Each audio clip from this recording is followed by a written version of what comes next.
Как быстро разжечь костер на даче, на улице, особенно зимой, ну да и летом, весной.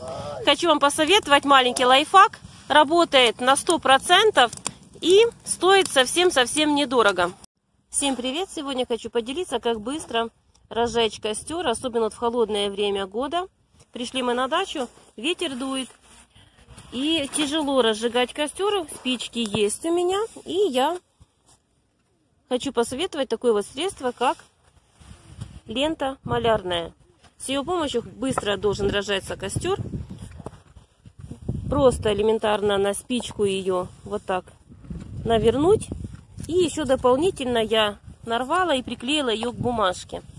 Веточки у нас сухие, но вот ветер хороший дует, и с одной спички тяжеловато всегда разжигать костер, она быстро тухнет.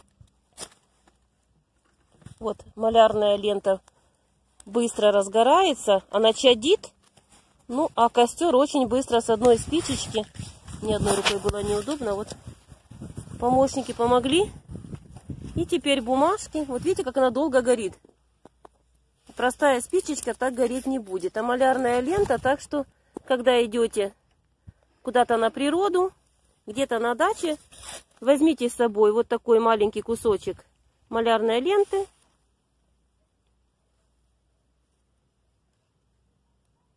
Сейчас зима, 7 января.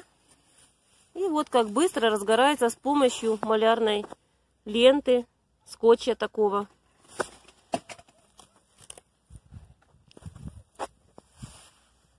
Вот такой маленький лайфхак. А так бы, если с одной спичкой, я бы долго игралась бы. Бумага загорается не так быстро, и ветер. И вот теперь уже... Ну, буквально за минуту это все у меня разгорелось.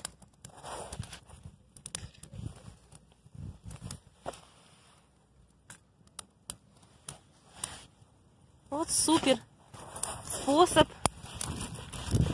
разжигания костра. И сейчас у нас будут сосиски.